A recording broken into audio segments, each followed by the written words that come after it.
యేసయ్యా స్తోత్రాలయ్యా నా దైవము నీవయ్యా. శుభోదయం. క్రీస్తునందు ప్రియమైన విశ్వాసులారా, సజీవుడు పునరుద్ధరణైన యేసుక్రీస్తు వారి యొక్క పవిత్ర నామంలో మీ అందరికీ ఉదయకాల శుభాలు తెలియజేస్తున్నాను. ఈ దినం మన టీఎల్సీ దిన ఆహారంలో దేవుని యొక్క వాక్యాన్ని మన జ్ఞాపకం చేసుకుందాం.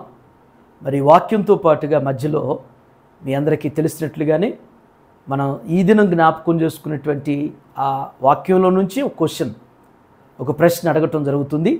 ఎవరైతే రైట్ ఆన్సర్ని సమయానుకూలంగా ఎవరైతే మరి తెలిసిన వారు మీరు మన యొక్క కామెంట్ బాక్స్లో మీరు రాసి పోస్ట్ చేయాల్సిందిగా పంపించాల్సిందిగా మనం చేస్తున్నాను.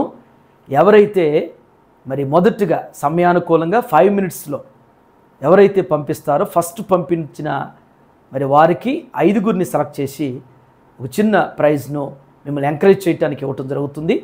ఇది గుర్తెరిగి మరి క్వశ్చన్కు ఆన్సర్ చేయడానికి సంసిద్ధంగా ఉండాల్సిందిగా జ్ఞాపకం చేస్తున్నాను.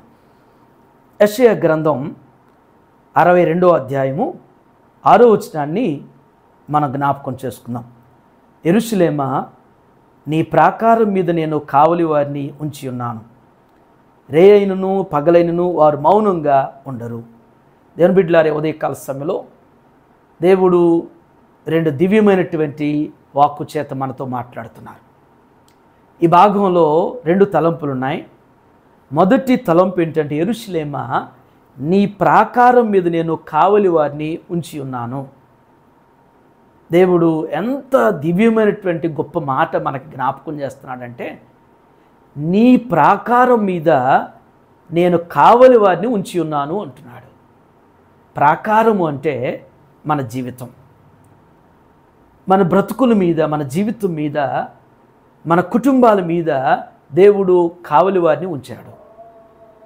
ఎలాంటి కావలి వారంటే, దేవుని యొక్క దూతలను మన కావలిగా ఉంచాడనేది 91వ సంకీర్తనలు మన జ్ఞాపకం చేసుకుంటాం. నిజంగా మన ప్రభువుకి మన మీద ఎంత ప్రేమో. మరి కొందరిని మనం గమనిస్తుంటాం, వారి స్థితిని బట్టి, స్థాయిని బట్టి పొలిటీషియన్స్ కానీ, సినీ యాక్టర్స్ కానీ, ధనికులైనటువంటి వారు సెక్యూరిటీ పెట్టుకుని కావలి కాసుకుంటూ కావలిగా పెట్టుకుంటారు.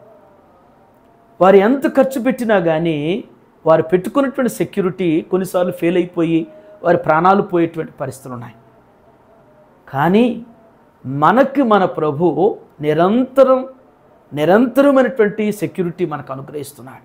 నిరంతరమైనటువంటి భద్రత మన ప్రయాణాల్లో, మన పనుల్లో, మన మార్గాల్లో, మనకి ప్రతి సమయంలో, ప్రతి స్థలంలో కూడా దేవుడు కావలి ఏర్పాటు చేస్తున్నాడు.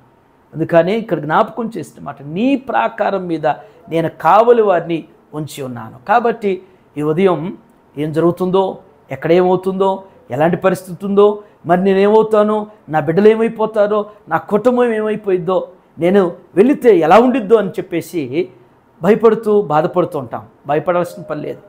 దేవుడు మనకి భద్రతను అనుగ్రహిస్తున్నాడు. దేవుడు అన్ని సమయాల్లో కూడా మనకి కావలి దేవుని యొక్క దూతలు మనకి ఏర్పాటు చేస్తున్నారు అనేటువంటిది మనం గ్రహించాలి, విశ్వసిస్తూ ముందుకు సాగాలి. మన క్వశ్చన్ ఏంటంటే, యెరూషలేము అంటే ఎవరు? సియోను అంటే ఎవరు? యెరూషలేం అంటే ఎవరు? ఎవరిని ఉద్దేశించి? సియోను అంటే ఎవరు? మన క్వశ్చన్. 2వ తలంపు ఏంటంటే, రేయైనను పగలైనను వారు మౌనంగా ఉండరు. మన ప్రాకారం మీద కావలుగా ఉంచబడినటువంటి వారు ఒక సమయం వరకే అని కాదు. ఇప్పుడు డ్యూటీ చేసేవారు, సెక్యూరిటీ డ్యూటీ చేసేవారు ఉంటారు, డేలో ఉండేవారు ఉంటారు, నైట్లో డ్యూటీ చేసేవారు ఉంటారు. డేలో ఉన్నవారు నైట్కి సంబంధం లేదు, నైట్లో ఉన్నవారు డేకి సంబంధం లేదు. ఇప్పుడు నేను డే డ్యూటీ చేస్తాను, డేలో సెక్యూరిటీ నా పని అంటారు, నైట్లో సెక్యూరిటీ నాకు అంటూ ఉంటారు. కానీ దేవుడు మనకి రేయైనను పగలైనను లేకుండా కావలివారుగా ఉండబడినటువంటి దేవుని యొక్క దూతలు ఎప్పుడు కూడా వారు మౌనంగా ఉండకుండా వారు మనకి కావలి కాస్తుంటారు. మనకు ఆపద వచ్చినప్పుడు, మనకు ఆటంకం కలగపోయినప్పుడు, మనకు ఇబ్బంది కలగపోయేటప్పుడు మనల్ని ఖచ్చితంగా మెలకువలు, మనకి ఒక ఎదురయ్యేటువంటి పరిస్థితిని మనకు ముందుగా వారు మౌనంగా ఉండకుండా మనకి జ్ఞాపకం చేస్తారంట. మనల్ని తప్పిస్తానికి, మన చేయి పట్టుకుని పక్కకి లాగివేసే విధంగా వారు మౌనంగా ఉండకుండా రేయైను పగలెన్ను మనకి కావలిగా ఉంటారంట. దేవుని బిడ్డలారా, ఉదయకాల సమయంలో మాస ప్రారంభంలో మరి 2వ దినంలో దేవుడు మనకి ఎంతటి మన జీవితం మీద ఎంతటి భరోసా మనకిస్తున్నాడు. మన ప్రయాణాల్లో, మన బాధ్యతల్లో, మనకున్నటువంటి పరిస్థితుల్లో దేవుడు ఏ విధంగా కావలిగా పెడుతూ ఉన్నాడో, కావలి ఇప్పటివరకు ఎలా కాపిస్తాడో ఇక ముందు కూడా అలాంటి భద్రతనిస్తూ మరి నిరంతరం కూడా మనం నడిపించబోతున్నటువంటి సత్యాన్ని గుర్తెరుగుతూ దేవుని మీద పరిపూర్ణంగా నమ్మకం కలిగి విశ్వాసంతో ముందుకు సాగుదాం.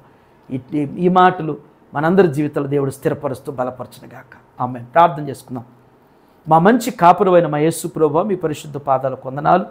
ఏ ఉదయంనైనా దివ్యమైనటువంటి మీ వాక్కు చేత మాతో మీరు మాట్లాడినందుకు వందనాలు. దేవా, మా ప్రాకారం మీద కావలి ఉంచి ఉన్నారని మీరు సెలవిచ్చారు తండ్రి. మా మీద ఇంత ప్రేమను చూపించుతున్నటువంటి మా దైవమా, మీకు వందనాలు చెల్లిస్తున్నాం. మేము ఇలా ఉన్నామంటే, ఆరోగ్యంతో ఆయుష్తో క్షేమంగా ఉన్నామంటే దేవా, మీరు మాకు అనుగ్రహించిన భద్రతేనా ప్రభువా. మీరు మమ్మల్ని నిరంతరం కూడా కావలి కాస్తూ భద్రపరుస్తూ సంరక్షిస్తున్నందుకు వందనాలు చెల్లిస్తున్నాం తండ్రి.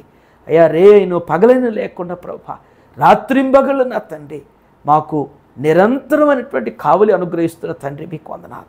దేవా, మా పనుల్లో, ప్రయాణాల్లో, బాధ్యతల్లో నా ప్రభు మేము, మా కుటుంబాలు, మా బిడ్డల ప్రభు నడిపించబడుతున్నాం, కాపాడబడుతున్నాం అంటే కేవలం మీ కృప ద్వారా నా తండ్రి. అందును బట్టి మీకు వందనాలు చెల్లిస్తున్నాం దేవా.